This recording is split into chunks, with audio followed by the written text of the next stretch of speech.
Hello, everyone. I'm Jim Garrison.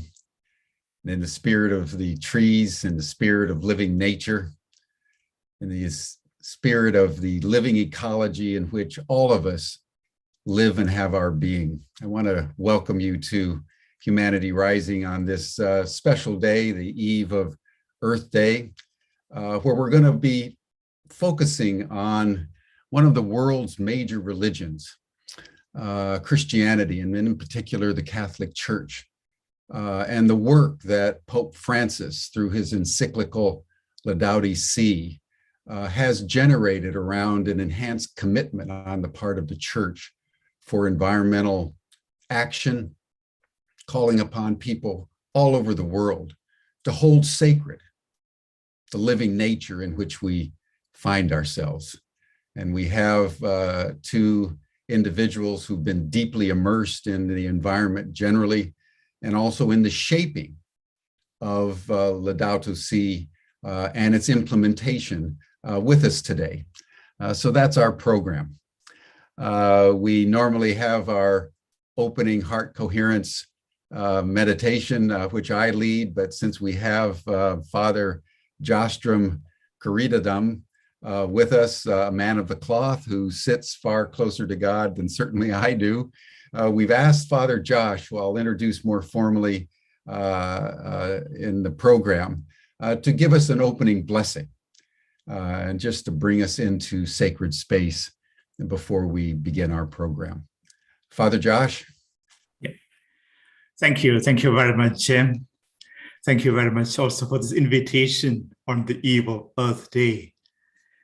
Delighted to do this moment of prayer.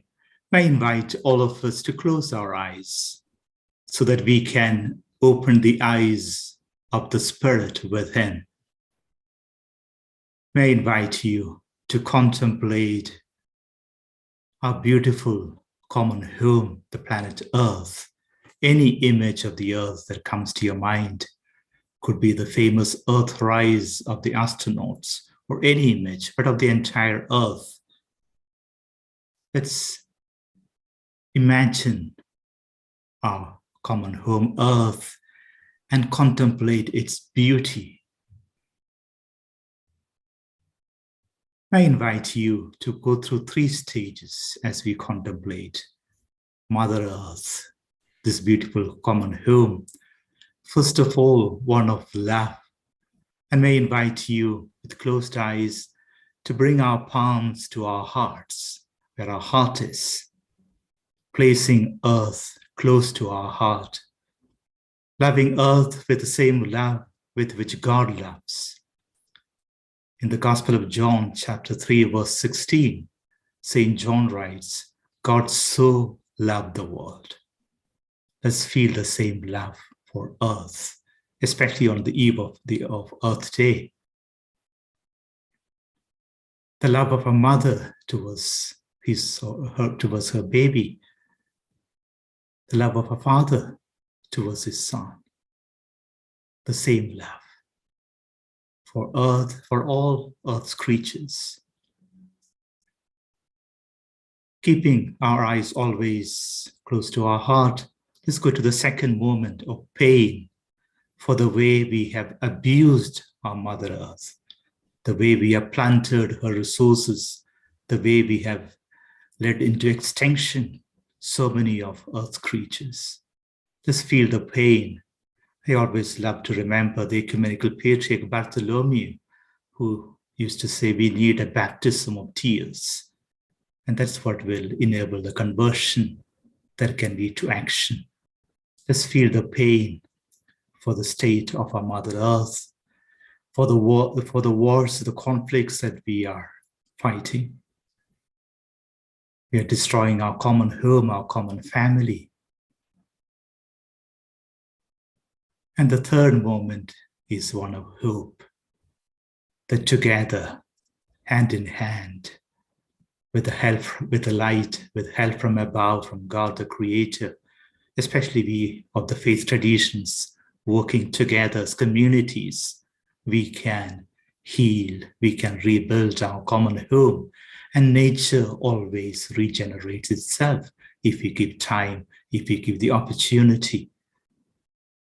Let us feel this element of hope as we see children, as we see indigenous communities, women, everyone, scientists, academics, youth, those in the world of economy, in the world of labor, everyone coming together, forming this people's movement, coming together to heal and rebuild our common hope. Let's close this circle of love, pain, and hope. Laudato Si, may God be praised. Thank you so much for joining this meditation. Thank you, Father Josh. You know, the balance between pain and hope in our time around the environment is a powerful anvil for us to enter as we contemplate what Pope Francis is doing for the environment. And we thought we would begin our program. Father Josh will circle back in a bit in our program, but we wanted to start with someone who's been on Humanity Rising before, Martin Palmer, who I've had the pleasure and privilege of knowing since 1975 when we were students at Cambridge together. And there's no one that I personally know who has spent more time in dedicated energy around getting the world's major religions to take note and take action in the environment. Martin had worked with His Royal Highness Prince Philip for many, many years through the Alliance for Religion and Conservation, bringing world religions into the ecological awareness and activity. And I think the ARC was responsible for over 1 million activities somewhere in the world as major religions began to work actively in the environmental sphere. And more recently, Martin has founded Faith Invest, which is working with the major faiths again around ensuring that their vast investment portfolios are aligned with environmental principles and activities. So we thought that Martin would be a good person to frame the general commitment of major religions, and in particular in this session, the Catholic Church, around enhanced involvement in ecological concerns. So Martin will join us. He'll only be on audio. We've had a little challenge with his video today, but Martin, I want to welcome you to Humanity Rising, and just please lay out some context and history and set up the discussion for today.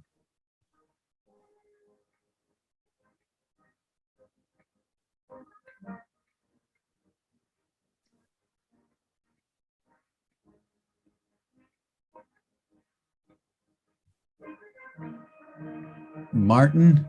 Martin, you're muted. You need to take yourself off mute, and Dr. Josh, you need to mute.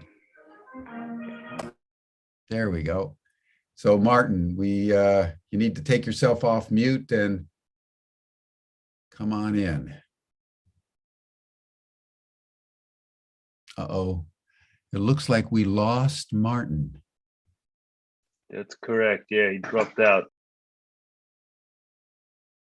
Okay, well, maybe Father Josh, we should turn to you. You have some background music that's coming through, but I think that's okay if you speak loudly. So why don't we just start with your PowerPoint, and before Father Josh speaks, let me just say that he's the coordinator of Ecology and Creation at the Vatican Dicastery for promoting integral human development. And he's also the chair of philosophy of science and the director of the Institute for Social and Political Science at the Silesian Pontifical University in Rome. He's written a number of books, most recently, The 10 Green Commandments of Laudato Si, but also The Philosophical Roots of the Ecological Crisis, and thirdly, Creation in Crisis, Science, Ethics, and Theology. So here's a man like Martin who's dedicated his time and energy and vast intellect to ecological concerns and was one of the prime movers in the shaping and implementation of Laudato Si. So Father Josh, welcome, and we'll do the PowerPoint, and then if Martin shows up, we'll do it in reverse order, such as our time. Thank you very much, Jim, and good morning, good afternoon, good evening to all of you.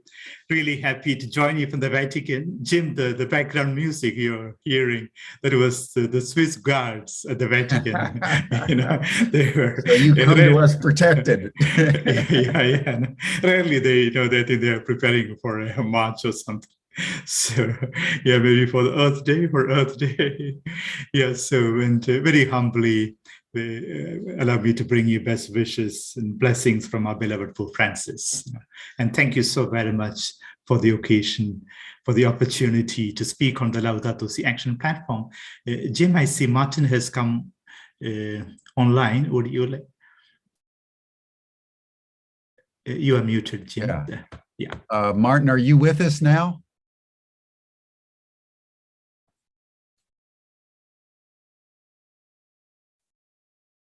He's appearing, okay. But Martin, can you hear us?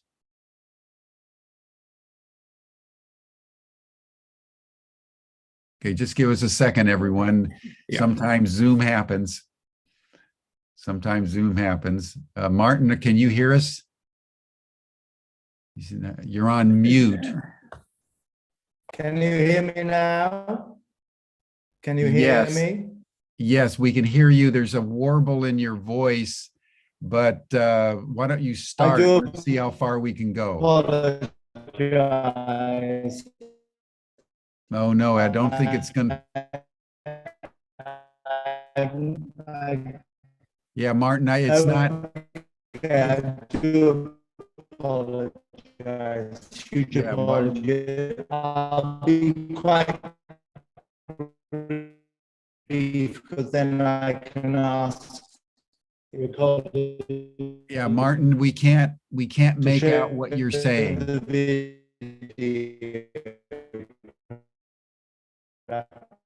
Yeah, I'm sorry.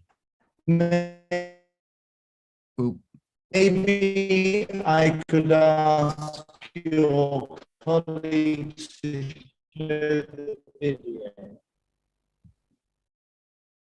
Martin, we can't hear what you're saying. Martin, I'm sorry.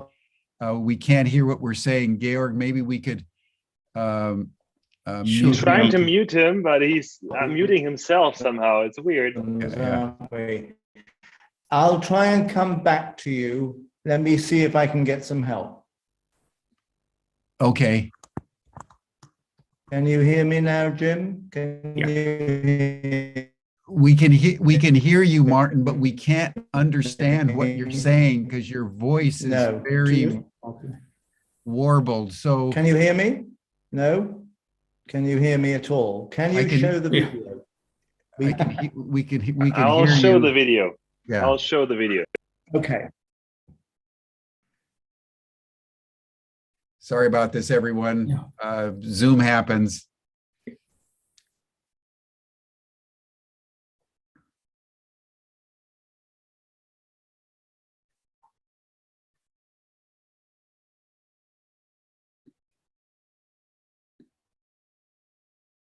We inherited a beautiful world. All the major faiths celebrate the natural world as a gift of the divine. But in a world facing multiple crises, from climate change and environmental collapse to historic inequalities and the coronavirus pandemic, what we do matters. People of faith from all over the world are coming together to take action for people and planet. Motivated by their beliefs and values, they are working to empower their communities and deliver concrete change on climate change, on the environment, on biodiversity, and sustainable development. Faith Plans for People and Planet is a fast-growing initiative bringing together faith communities from all around the world. In fact, it is already the biggest and most ambitious environmental initiative ever developed by the faiths. Already, hundreds of faith groups, from Buddhists, Christians, and Hindus to Jews, Muslims, Sikhs, and more, have signed up to develop faith plans, commitments to use their assets, investments, and influence for the benefit of people and planet. Join us. If we work together, we really can make the difference the world so badly needs. Faiths are major stakeholders in the planet, owning or managing an astonishing array of assets, from buildings and land to health facilities and schools. Faith Plans for People and Planet is a program developed by faiths for faiths. It's organized by Faith Invest and the WWF's Beliefs and Values program, and is already supported by dozens of faith and environmental organizations around the world, including grassroots groups in Kenya, foundations in China, UN agencies, and the world's leading faith networks. We help you plan how to use your assets, like your buildings, land, and investments, to drive practical action on climate change and the environment. We support you to engage young people and education in your communities, informing school curriculums and creating new spaces for youth organizations. We collaborate to make sure the wisdom of your faith tradition is brought to the fore, raising up perennial understandings of our proper relationship with the natural environment, which in turn helps in promoting ethical and sustainable lifestyles. We also help ensure your voice is heard by decision makers, providing the resources and know-how to engage in advocacy and media campaigning. Perhaps most importantly, the Faith Plans program is all about working together. That's why we help you develop new partnerships and collaborations to amplify your impact. And finally, we remember to celebrate. Faith communities know the beauty and importance of traditions and festivals, so we make sustainability and justice a key part of both time-honored celebrations and new traditions. So how does it work? First, you go over to faithplans.org and sign up to join forces with hundreds of other faith communities around the world. Then you form a planning team to work on a dedicated plan that is right for your organization, with plenty of support from the Faith Plans team and community. If enough of us come together and the Faith Plans community grows large enough, we really can change the world. But the clock is already ticking. The world is facing a climate emergency. Scientists say it's code red for humanity. Time is running out, and the future depends on what we do in the next few years. For Faith Plans members, the years ahead will be full of action. We will be collaborating constantly to ensure each and every faith community is doing everything it possibly can to create a better future for ourselves, our children, and future generations. When we face our challenges hand in hand, motivated by faith, inspired by hope, we are as strong as we are diverse. That's the power of faith. Join us, sign up, take action. What's covered in AutoNova's health insurance?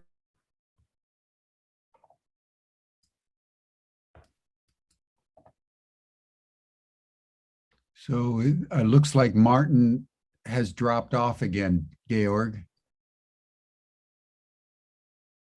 So Yeah, I Father can Josh, confirm that he's not there yet. Yeah, Father Josh, I really apologize for this No, technical challenge, but why don't you go ahead with your PowerPoint and presentation? Thank you very much, Jim. And I'm so happy that we at least managed to see the video from Martin, because in some way it created the context of my presentation, especially since it gave us that hope with which we began our session. So happy that Martin could share this video. Jim, can you see my slide? Yes. Yeah. Full screen, you're ready to go.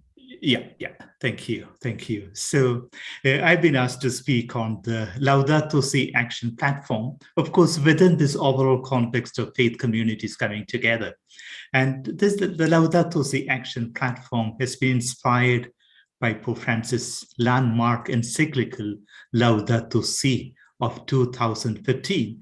And we have put a subtitle, something that Pope Francis has been telling us ever since the pandemic began, that we need to prepare the future together, not wait for the future, but together prepare the future. So that is the spirit of the Laudato Si action platform. But before speaking about the Laudato Si action platform, if I might say two things about this encyclical Laudato Si. I personally think, the great impact it has had is due, especially the way it frames our discussions about ecology. It's not just about environment. The subtitle of the encyclical is on care for our common home. That Earth is not just the environment, that Earth is our home. And for all of us, the place dearest to us is our home. And I'm a cosmologist. And the more we study about the universe, this infinitely large universe, we are still to come to a place like Earth, our common home, how precious it is. And I always feel also pain, how we don't appreciate it and how we are destroying this. But then it all begins when we realize that Earth is our common home, this beautiful planet we have. And this is another slide which I happened to come across by chance. It's in Italian, but we have the translation in English below. Those of you familiar with the life of Saint Francis of Assisi, the great saint, and before Francis took the name of Francis, Saint Francis of Assisi's conversion began. He was a young person, like many young people, disappointed with many things in life. So he left home. He was just wandering around. And one day he happened to walk into a church, an abandoned chapel, a small little church. And he was there. He happened to look at the crucifix, the image of Jesus crucified. And the crucifix spoke to him 3 times, so he was not daydreaming.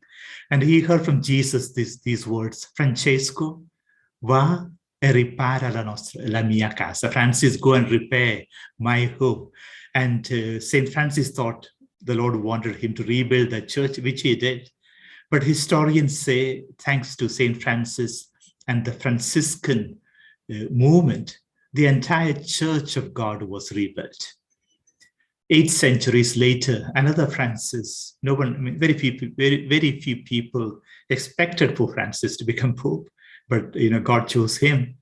And many of us think that he was chosen for a very important mission, not just to rebuild the church, but rebuild our common home. On the right side of this slide, we have the image of our earth in shatters, And not just the crucified Lord, but also the indigenous chief. We have had the Amazon Synod on indigenous communities at the Vatican, convened by Pope Francis, but also the polar bear, the little bird, everyone telling Pope Francis, go and repair our common home, our common home. So that is the context of the encyclical Laudato Si. So the first reflection is that it is about our common home. The second insight of Laudato Si is this integral ecological vision, that human life is grounded in 3 fundamental and closely intertwined relationships And this is what all our religious traditions we try to say, that with the Creator, with our neighbor, among ourselves, and with the earth itself. And I think this is, the beautiful insight of Laudato Si, that that we exist only in relationships. And all these relationships are important with God, among ourselves, but much more with Mother Earth. And very often I think extremist positions appear when we exaggerate one of this and we forget the rest. And we need to hold all these in balance. And that is, again, the beauty of religion or any spirituality. Jim said at the beginning about holding the balance, keeping the balance. So these are the two introductory reflections, that we are dealing with our common home, and that we need to have this integral ecological vision. And I pass on to speak about the Laudato Si action platform, just 3 points. Why did Pope Francis launch the Laudato Si action platform? What is it? And how do we realize it? And as a philosopher, I would like to spend more time on the why of it. That's what really motivates us. And it's very much in response to the cry of the earth, warnings from the scientific community, and on so many fronts: climate, biodiversity, pollution, water, and all of us know the litany of ills that are our common home. And again, this slide of we destroying our common home. I think of Lynn White in 1967. No species, no creature other than we human beings have ever destroyed its own nest in such a short time. We Homo sapiens, we are very recent, 200,000 years or so. But we are destroying our common home. And the scientific community has been telling us. Jim, since you highlighted the climate emergency and the IPCC report of just a few days ago, the 3rd volume of the 6th assessment, in 2018, and that's when we began to work on the Laudato Si action platform, then a group of scientists came to the Vatican, met with Pope Francis, then they came to our dicastery. We had Cardinal Turkson then as prefect, and they said in 2018, next 12 years are crucial if we want to remain within the 1.5 degrees centigrade.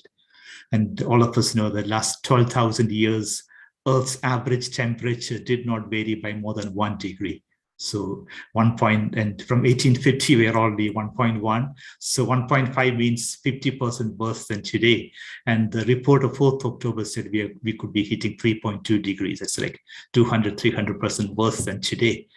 So this is what really is, and the lower part of the slide, the many tipping points, the Greenland, the Antarctic, the Amazon rainforest, the Indian monsoon, the West African monsoon, so many of them. That as Martin's beautiful video concluded, the clock is ticking. We are in 2022, and the 4th April report said next 3 years are crucial. So it's not even next 12 years or 8 years. Next 3 years are crucial. So this is listening to the cry of the earth, also the cry of the poor, and Laudato Si is all about that. There's another beautiful insight of Pope Francis linking the cry of the earth. That environmentalism is not just for the elite, that it is very much the cry of the poor, as we've seen with food security. And it's true. I come from an area in India, and I've shared with Martin. I feel somehow, I've seen farmers committing suicide. I don't usually share this, but today I feel free to share it. It is affecting the lives of people. It's about health. This must be an image from Bangladesh, where one of the priests told me that when floods come, water remains for 3 to 4 months. Imagine people living in those homes, So it's all about, listening to the cry of the poor. It's also about migration. In the same dicastery that Martin has visited a few times, we also have the sector on migration. And last year we did a study together on climate crisis and displacement. I knew something, but I didn't know that things were so connected. At the end of the study, we realized that today, climate and ecological factors cause 3 to 10 times more displacement already than all the other factors. So this is the huge challenge of our century. So it is very much not a cry of the poor in the abstract. In the area of basic human welfare, like our food security, our health, and our shelter, And also the great injustice, this is from the Lancet magazine of medical practitioners, and they came out with a study on climate mortality, people dying due to the climate crisis. And you see, this is what Desmond Tutu would always call the climate apartheid, the two worlds in which we live. We have the map of the world on top. In terms of emissions, Europe is so conspicuous, the US and China, India, maybe also for the population. And you don't see Africa, Africa is hardly visible. And below, we have people literally dying due to the climate crisis. And you see Africa is so conspicuously evident, And we know the half of humanity, the poor half, they contribute something like 7% of emissions. And they are the ones who are paying the price, So it is very much a question of justice of the poor and everyone. And Pope Francis was also prophetic already in 2015. He raised this slogan, what kind of world do we want to leave to those who come after us, to children who are now growing up? And a few years after that, children came to our streets, to our squares, and thank God they came. Along with Martin, I'm sure we share this conviction that probably what really changed things, I personally think, is when children appeared on the stage. Scientists, we have been trying to spread this message, even faith leaders. Maybe it was God's plan that that God raises up these little Davids against the Goliaths of our time, and children have really changed the narrative, and that's again an element of hope. So why was the Laudato Si Action Platform launched? In response to these three cries of the earth, of the poor, and of our children. The second point, what is the Laudato Si Action Platform? It's very simple. It's an invitation to everyone, to all people of goodwill, to families, to communities, institutions, organizations, everyone, to become totally sustainable. We don't want greenwashing, or time is running out, and we have been bluffing ourselves for too many years, and it's time to get serious. And that's where we think the spirit of the integral ecology of Laudato Si can help. So we came up with a plan to involve everyone. We call it's a journey of ecological conversion, but in action. So a 7-year journey. I mentioned Cardinal Peter Turkson, and he was very fond of this number 7. So we came up with a 7-year journey with 7 sectors, and I will speak the next slide about the 7 Laudato Si goals. So it is the first sector, families, individuals, the most basic nucleus. Then communities, parishes, dioceses, basic ecological communities, educational institutions, schools, universities, hospitals and healthcare centers, businesses and farms, the world of economy, organizations, so almost everyone there, NGOs, foundations, communication centers, religious orders.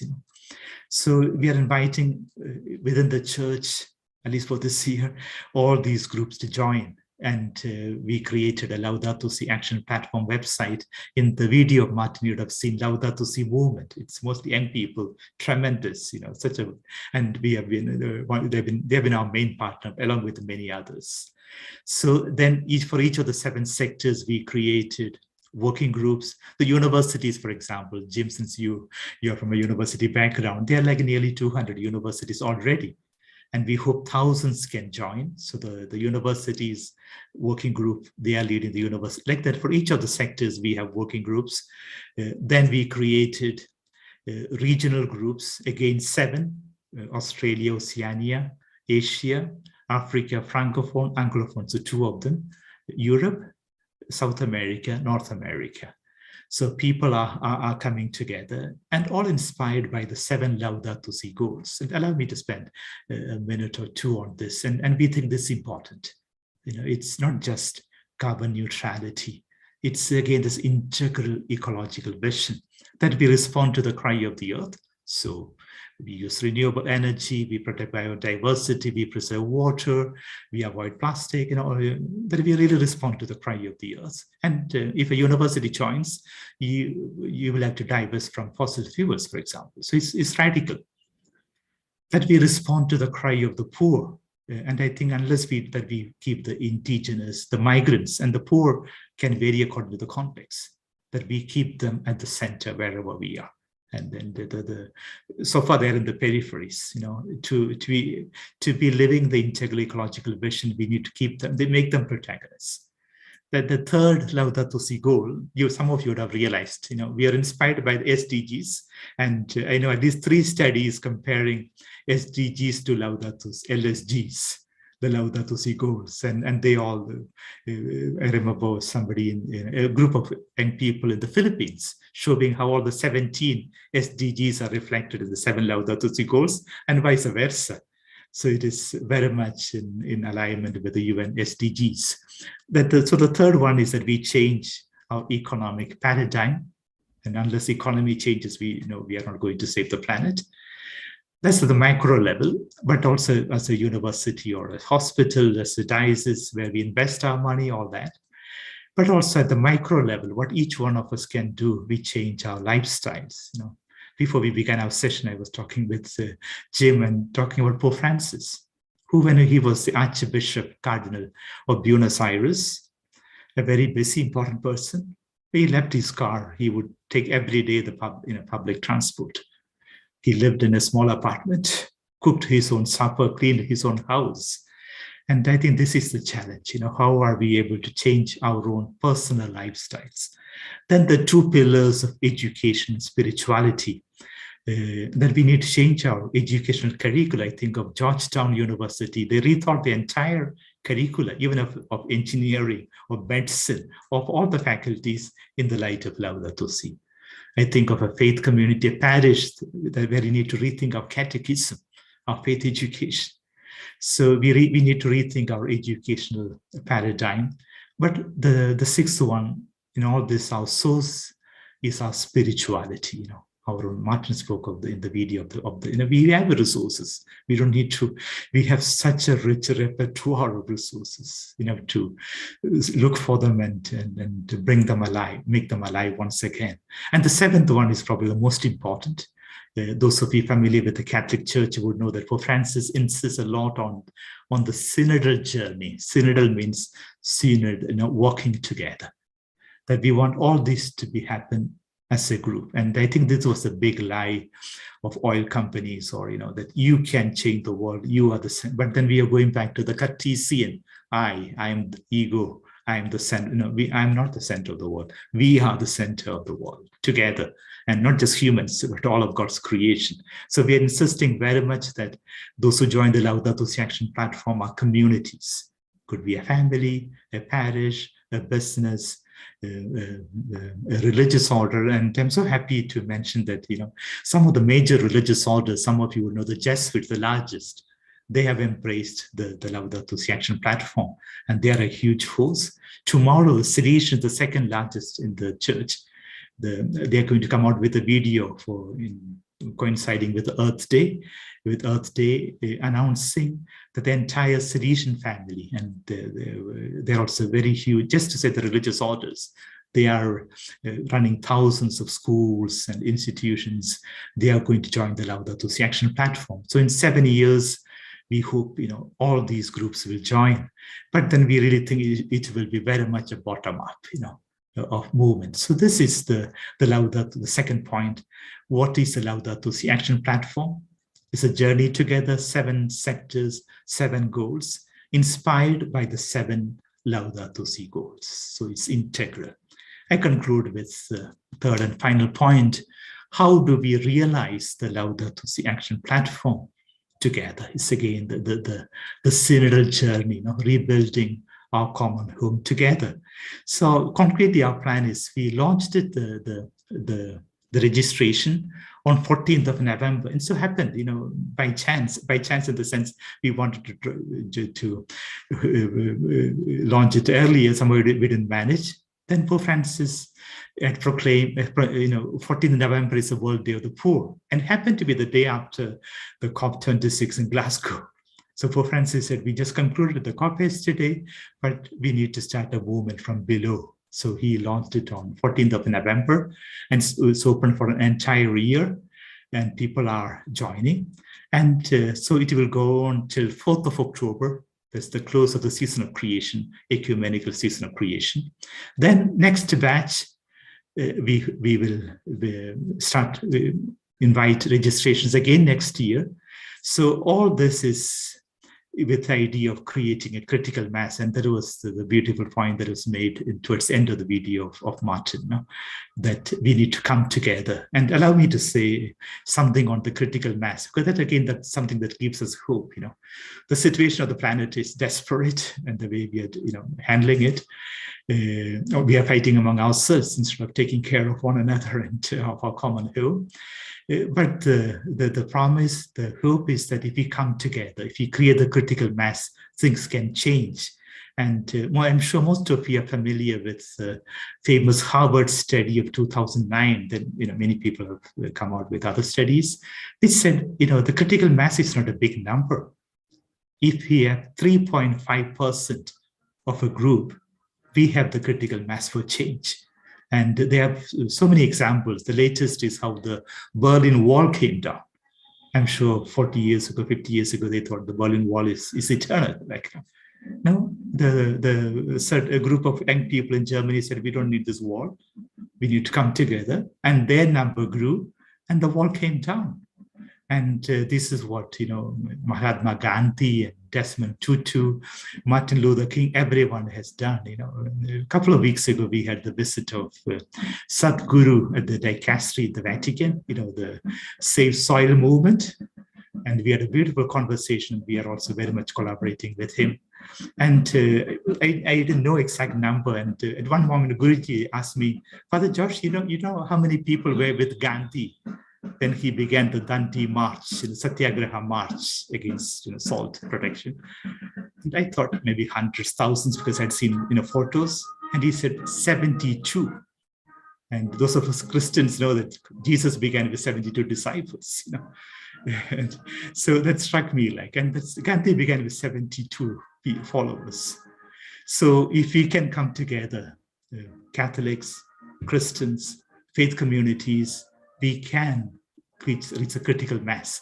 And 3.5 is not the end, because the same study says for societal transformation, we need between 21 to 24%. So that we need to make in this decade. We are on planet B, as our children tell us. So this is our plan, our hope, our dream, our prayer for the Laudato Si Action platform. This year, we said the first year we'll wake up the church, which is a giant sleeping at times. We want to wake up the church, but then we hope to make it, Martin knows that, make it ecumenical and interreligious, and we could call it by some other name. It doesn't matter. What's important is that we come together. So I want to conclude welcoming you all to the spirit-led journey. And there's also a website only in 13 languages, including Korean, Japanese, Croatian, and many others. And there's also a Laudato Si website. So on that note, I conclude. I've taken 20 minutes around Jim, as I promised. And this is the Laudato Si Action platform. Thank you very much for listening to all of you. Thank you very much. Father Josh, thank you very much for this very illuminating and concise presentation of one of the most important encyclicals, I think, in modern times, because it has to do with the future of the entire human race in relationship to Mother Nature. I want to just note that Martin is back, and before we lose him, so we'll circle back to you, Father Josh, for some discussion.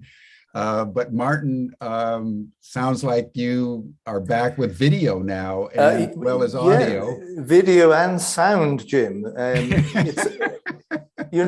Father Josh and I talk a lot about miracles. This is one of them. Let's just put it this way. My technical skills are pretty limited. I'm still somewhat suspicious of Gutenberg and this printing idea. I don't see that's going to catch on. We're going to go back to quills and vellum paper. So that gives you some idea of where I come from technologically. Still not sure about printing. So I do apologize. And thank you very much indeed, George, for showing the video. Really what I just wanted to say at the very beginning, and Father Josh has spelled it out beautifully. He and I represent what one of the greatest spiritual workers on this whole area of environment, Satish Kumar, has called the quiet revolution. And by that, it isn't actually quiet. It's just that the scientific, the economic, the political, the environmental world hasn't really noticed it. Despite the fact that it began, as you may have already mentioned, Jim, back in 1986, when Prince Philip, then the international president of WWF, asked me, I was a specialist, I was working in religious education around the world, to bring together 5 major religions, Buddhism, Christianity, Judaism, Hinduism, and Islam, in Assisi with all the major environmental networks at that time, Greenpeace, Friends of the Earth, WWF, World Bank, UN, etc. And it was the first time ever that the faiths had been invited to the table to contribute to the environmental movement. And it was a slow start because there was huge cynicism and skepticism. In fact, worse than that, there was a sense that religion was the problem, that in some way we had taken upon ourselves as human beings supreme authority over everything else, and that we had a God-given right to exploit it and use it and abuse it, and that we were part of the problem. And when we started in 1986 at that meeting in Assisi, I'd been sent by Prince Philip the previous year to talk to religious leaders all around the world from every major faith. And the Catholic faith, Christianity, was represented at Assisi by the head of the Franciscan movement, OFM. There were 3 religion and environment projects in the entire world. One was a Christian one in Portugal. One was a Buddhist one in Thailand, Hong Kong, and India. And one was a multi-faith religious education program in Europe, and particularly in the UK. That was it. And as Father Josh has indicated, this is now expanded. And there are now over 1 million projects around the world which are faith-based. Now that varies from, for example, in the United Kingdom, the churchyards around churches are often some of the oldest undisturbed habitats anywhere in the country. They were carved out of meadowland or marshland or on the edge of hills, maybe 1,000 years ago, and they haven't been sprayed, they haven't been commercially farmed, and so species survive there. And so one of the projects is that we link those all up into corridors. Primary schools work on them to monitor and check on the level of wildlife. We work with the scientific community. Each churchyard is scientifically studied. What can they do to further the protection of the creatures there? But the only reason the creatures, the plants, the insects are still there is because, in Christian terminology, this is God's acre. And therefore it carries with it a certain special nature. Similar projects in China, where we were able to survey back in the 90s, the fact that the great sacred mountains of the Taoists, where the Taoists have been allowed to stay on those mountains, and we've managed to get 4 mountains given back to them in the last 20 years, the biodiversity is much, much richer. But then I think the really big shift, and you'll have seen that we mentioned this, and I just need to say about our Faith Plans program, we work completely in harmony with Laudato Si action platform. And in fact, the head of our movement team heads the Laudato Si movement. So we have a very close link. We are designing the investment profile for the Laudato Si platform. They're fantastic. Their reach into the Catholic world is second to none. And we're already seeing that. We reach out to every other major faith. So we have huge programs with the Jewish networks of Hazon, with Eco-Sikh, with Eco-Islam, with the Taoist Ecological Temple Network, with the Thai Buddhist forest tradition. Between us, I think, Josh, to be honest, looking at the figures that come out of Laudato Si Action Platform, I think we're going to be talking of 50,000 projects commitments launched around the world, either to the Laudato Si 7-year, 7-stage program, or to our 7-year, 7-stage program, which mirror each other very closely. Because the thing that we focus on, that's why we created Faith Invest, is the fact that the faiths are stakeholders. When we did get the faiths back to the table with the major groups like the UN, the World Bank, WWF, the Nature Conservancy, their assumption was that the faiths just preached, that they were just there to kind of wag a finger and tell the secular world what they ought to do. And we made the point, 84% of the world's population apparently belong to all the major religions we work with. So maybe the religions are the problem if we haven't managed to mobilize our 84% of the world's population. So that's a task for us. But the really significant thing is we own outright as faiths 8% of the habitable surface of the planet. 15% is considered sacred. It may not be owned by the faiths, but the fact that it's sacred protects it in a way that nothing else does. No UN law, no national environmental survey does. We run 50% of all schools, 64% of all schools in sub-Saharan Africa. We run a third of the universities. As Joshua said, the huge network in the Catholic world of universities is second to none. But finally, we're the 4th largest investing group in the world. And if the faiths move their finances, and we've just published a report yesterday on how on Faith Invest website, faithinvest.org, on a survey of what the major faith investment groups actually say they believe and want to do. And it's shocking. Most of them have made, well, only 2/3 of them have made a link with their faith, but only a quarter of that 2/3 has actually done anything about making it alive, bringing their faith investments in line with their faith beliefs, becoming faith consistent.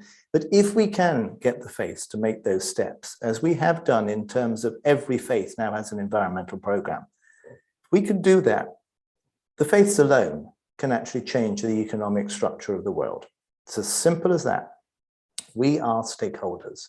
And very much what is so exciting about the Laudato Si action platform, about faith plans, is that these are practical programs founded on beliefs that aren't questionable. They are there.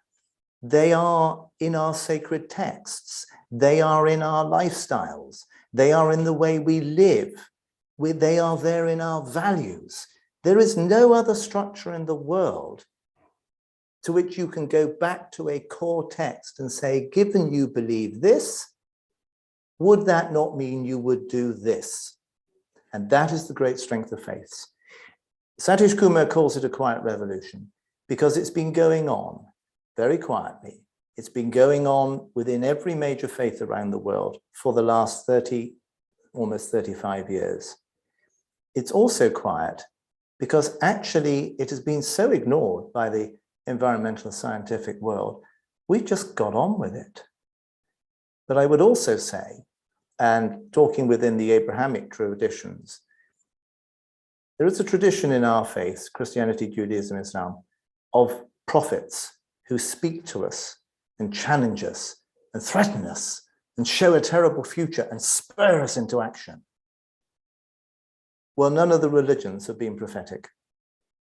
It has taken the scientific environmental community to be the prophets. And what you see in, for example, the response of the Orthodox Church, they came out with their version of Laudato Si in 1989. The Jains, 92, the Sikhs, 1995, the Taoists, 1995, the Shinto, 2000. The Catholic Church is late to the game, but my God, it's helping to change the game. But we have not been the prophets. We have had to rely, we have had to be challenged by the environmental world. Now we're coming to a point at which we recognize the skills that we need from each side. And as Josh said, and that's very much our emphasis in faith plans, this can only be done through partnerships and collaboration. And so I'm sure I join him in saying to all of you, if you want to be partners with us in this, join us. It's going to be very, very exciting.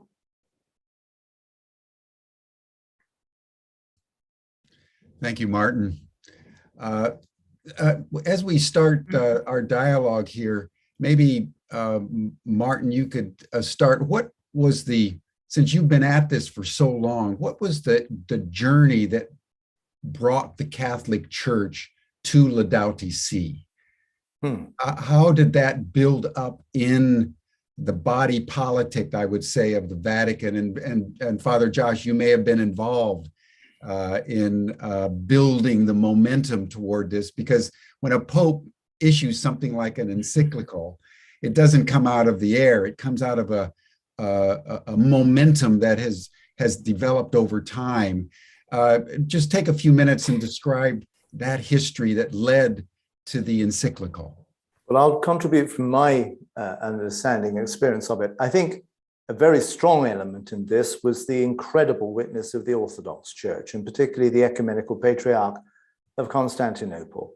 The Ecumenical Church, we worked very closely. Prince Philip was an Orthodox Christian. He'd been baptized, brought up as an Orthodox Christian, and he had a particular interest in the Orthodox Church. And so in 1987, a year after we'd done the Assisi event, he said, right, let's meet with the Orthodox Church. Let's challenge them. Let's see what they can do. By 1989, we had persuaded the Orthodox Church to be the first faith other than the Jews to introduce a particular day in the year on the environment, which was October the 4th. The Orthodox, it was the 1st of September, St. Giles' Day, wonderful saint who protected deer with his own hand. So we helped create the first ever Christian day on the environment. And then there was a very powerful statement, a beautiful statement, that we were called not to be the masters of the planet, but to be the priests of the planet, to be the priests that, in a sense, offered the possibility of a channel of grace from God to the rest of creation and the praise of the whole of creation to God. A beautiful image that really undercut the "we're masters of the universe" or "we're stewards," a dreadful phrase. Whoever met a steward that was benign? No, they just run it, don't they? So they cracked open the Christian tradition with this profound mysticism. And then we had the great fortune that Bartholomeus was elected patriarch in 1992. And by 1994, he was being called by the Time magazine, the Green Patriarch. So that enormous push from orthodoxy, far stronger than any other tradition than the Catholic tradition.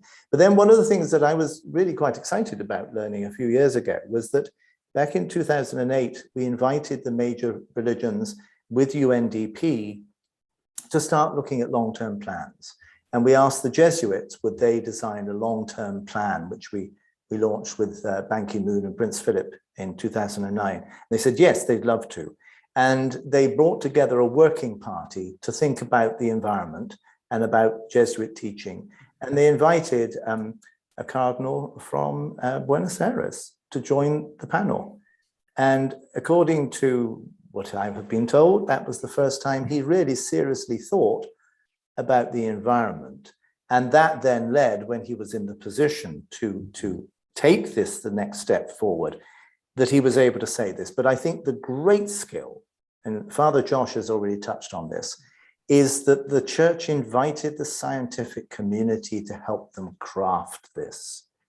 The other one thing I would say about the encyclical is it is a deeply passionate statement. Now, most theology, and both you, Jim, myself, and Father Josh are theologians.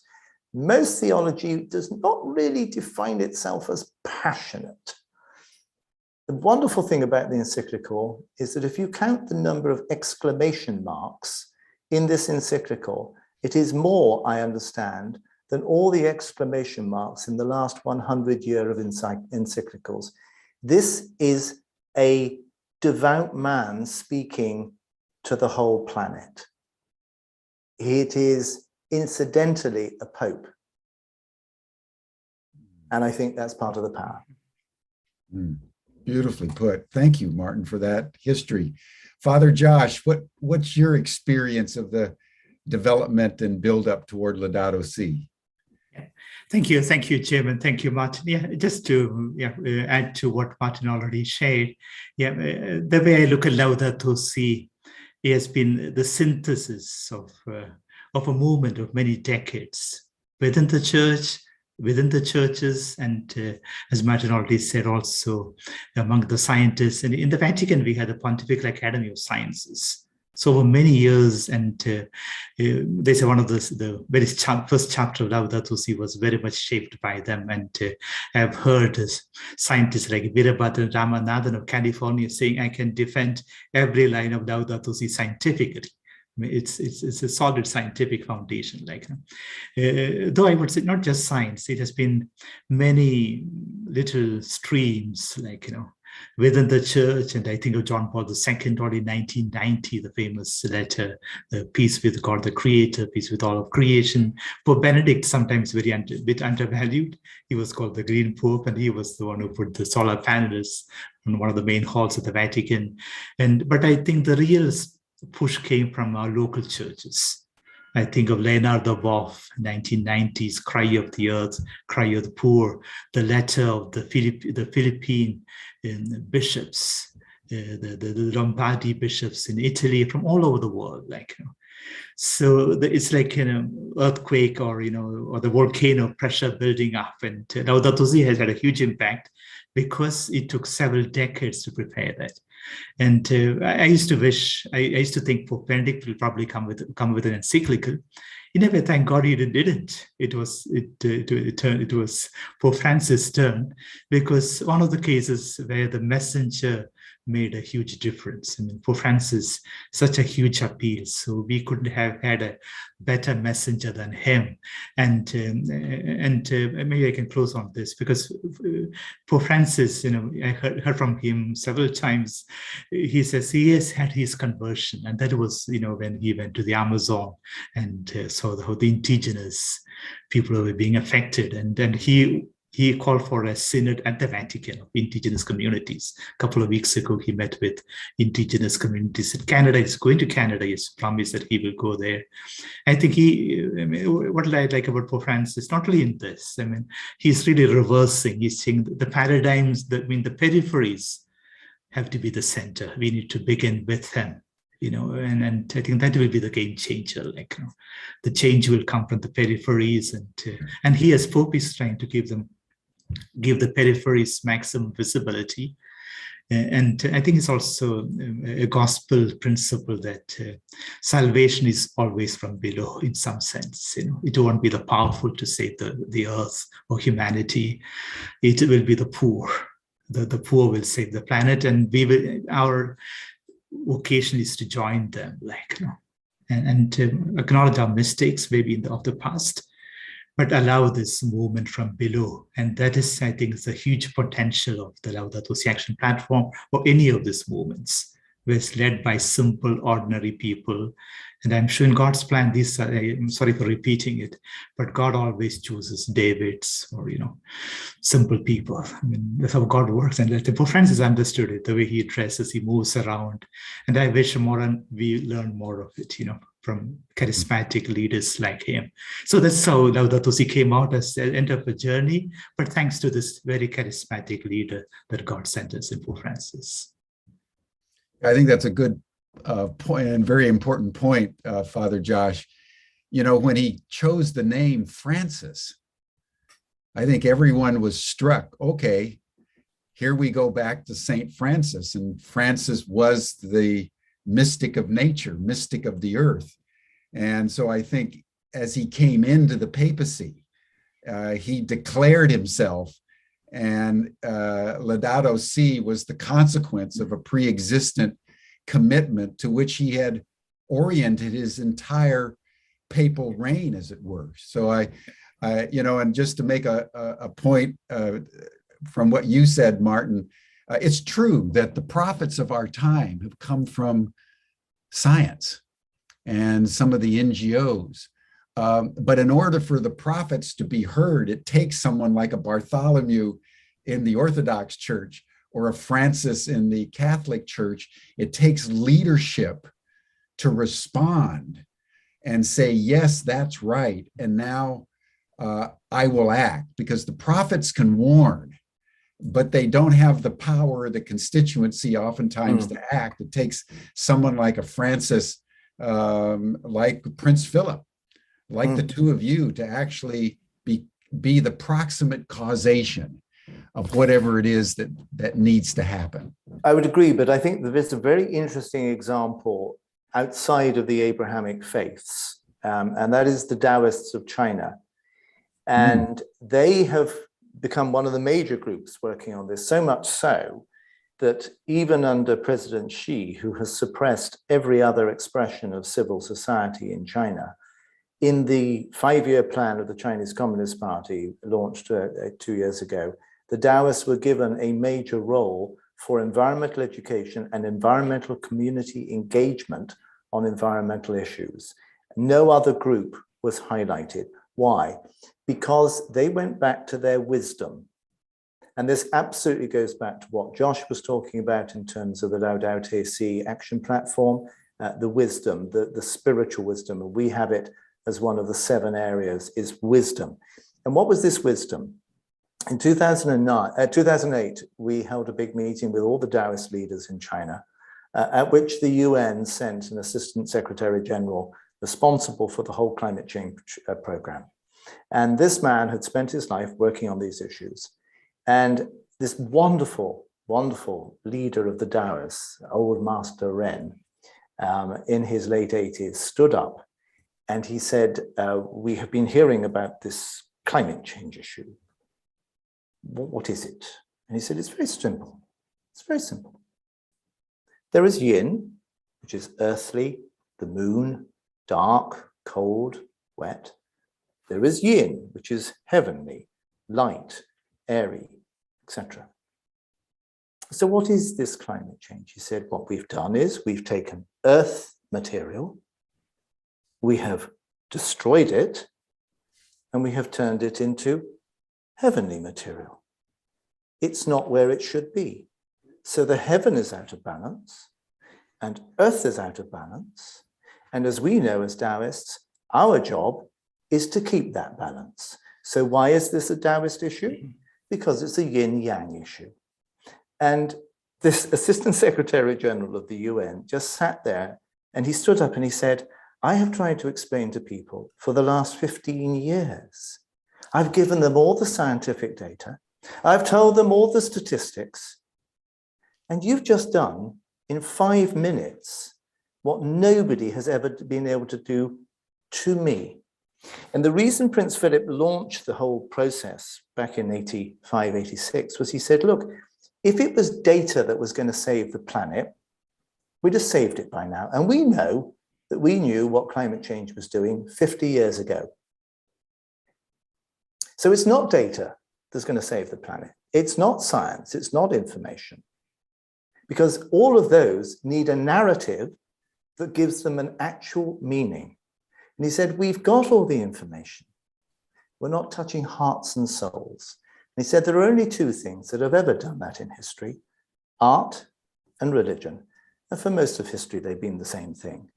We need to get people telling the story of why we need to do something, backed by the information. The information itself has no story, no commitment. It simply is information. And I think that's where, this is why Laudato Si is so exciting. Grounded in the science, it goes beyond it and says we have to be moved, not just intellectually know. And that yin-yang story, the Taoists were converted to environmental action, particularly around climate change, because they could relate it to the deepest of their beliefs. And they could tell a different story from the usual stuff that we get given, where frankly, the moment the statistics come up, do we really listen? Good point. Father Josh, do you have any comment? Yeah, no, thank you. If I may look at the comments from another point angle, like, Jim, you also said about these prophets. And one of the qualities of the prophets is this, what we call the holy anger.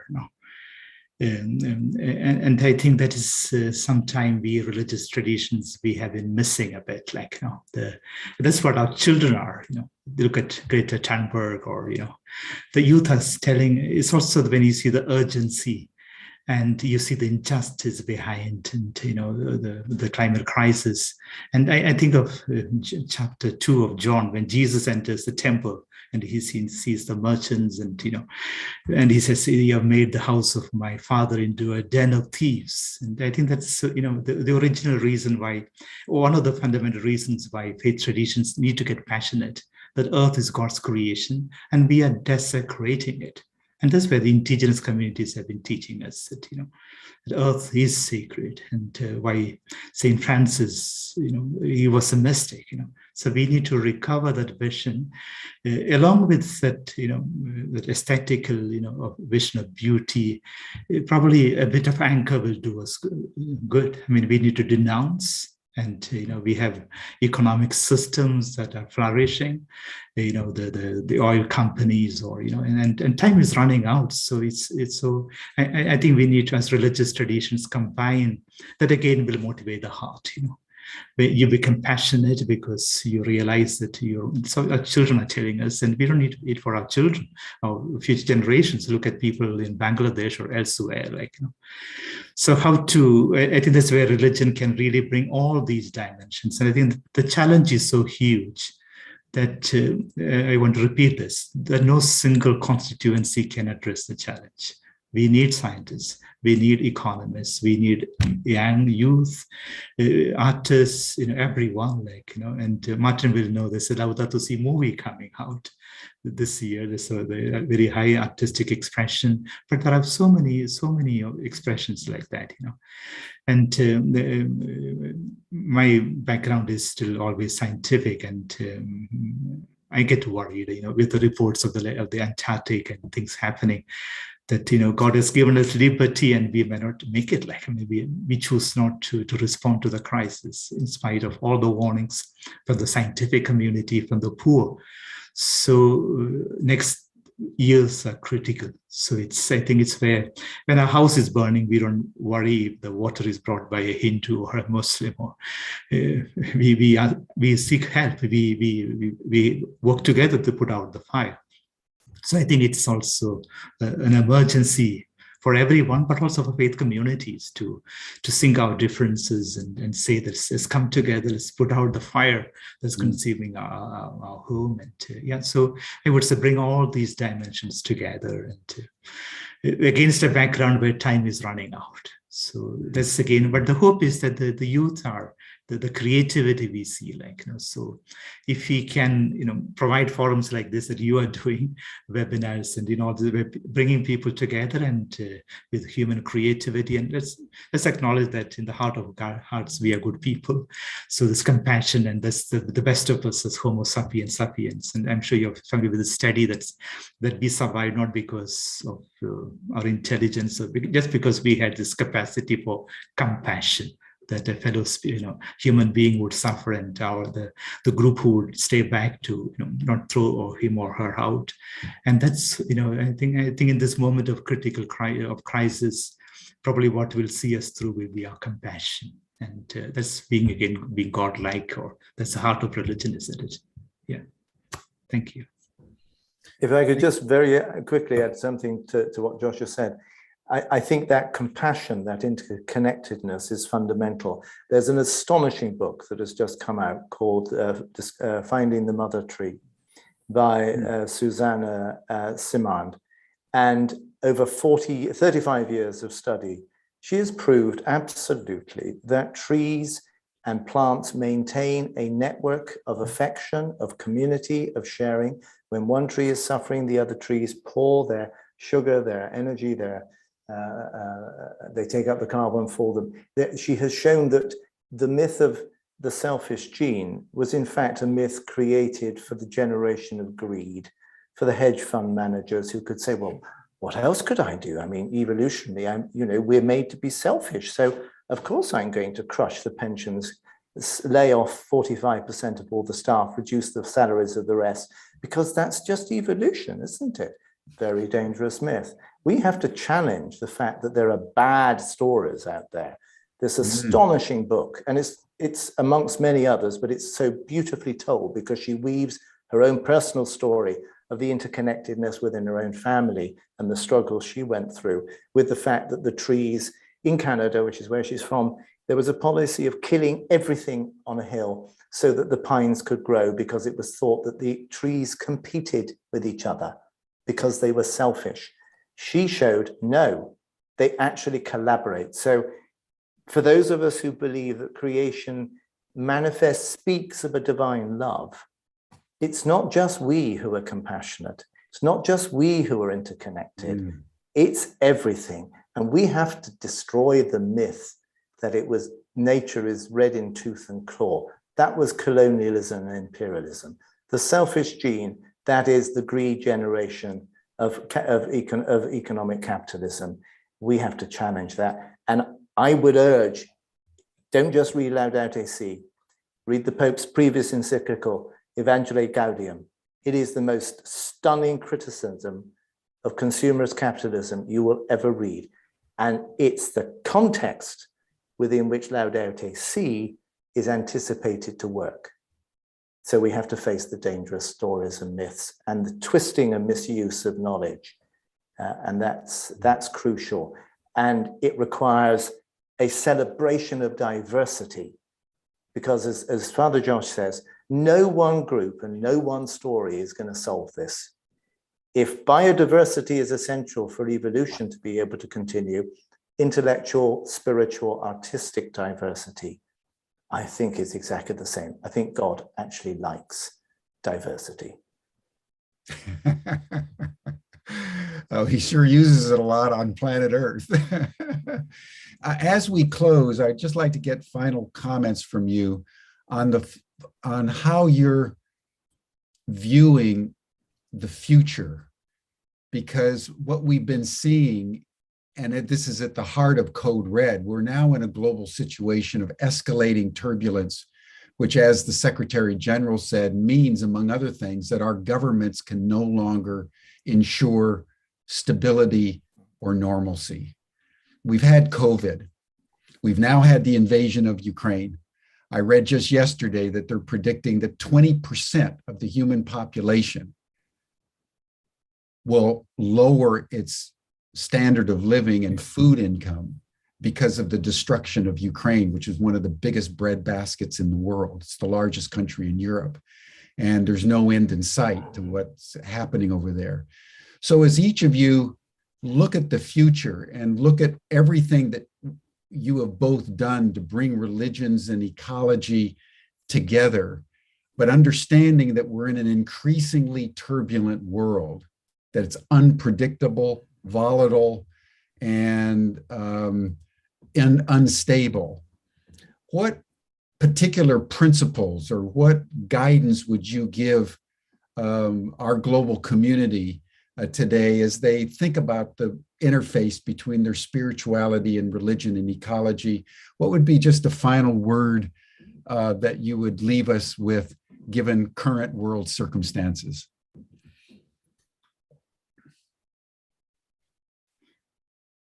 Martin, would you like to? I think I should leave the last word to the Vatican, so I'll come in. I'll come in quickly, and particularly to Father Josh on this one. I think what we're seeing, Jim, is the shattering of an illusion. The world is not a stable place. Human society is not stable. Our own individual lives aren't stable. How many of us have wreaked havoc on those we love, destroyed the things that we most treasured, not bothered about the things we should have preserved? It's, you know, this is not a stable world. The planet is not a stable planet. Where I live, 12,000 years ago, just outside Bath and Bristol, was 1,000 feet under ice.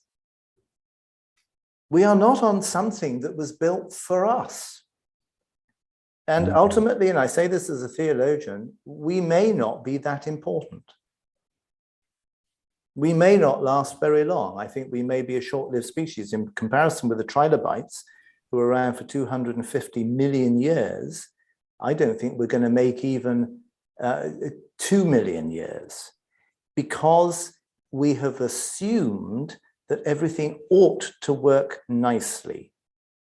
And if the story of the crucifixion tells us anything, if the story of the Buddha seeing the four things, particularly seeing disease and death, if these stories aren't there to shake us into thinking that a safe, nice world is an illusion, and what we have to be able in our beliefs, in our lives to confront is death, destruction, waste, stupidity, then frankly, we've got very bad stories to live by.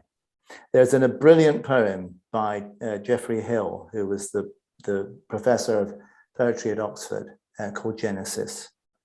And in it, he talks about the 6 days of creation. And on the third day, he talks about how a hawk plunges and kills. And it's a shock in the way he's told the story, because it's all been nice before that. And he says, no bloodless myth will hold. We've been living bloodless myths. Oh, it's okay. We can have our cars, and we can have our central heating and our air conditioning, and we can bring up our children, and it's all going to be safe, and it's all going to be nice. That's the exception, not the norm. We're back to the norm. It's a norm that's been ramped up massively. So we've got to move from comforting stories to dangerous stories.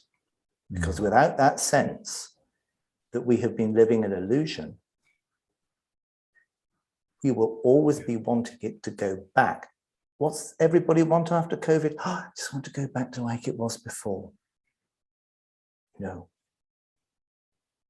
It's a time of radical change.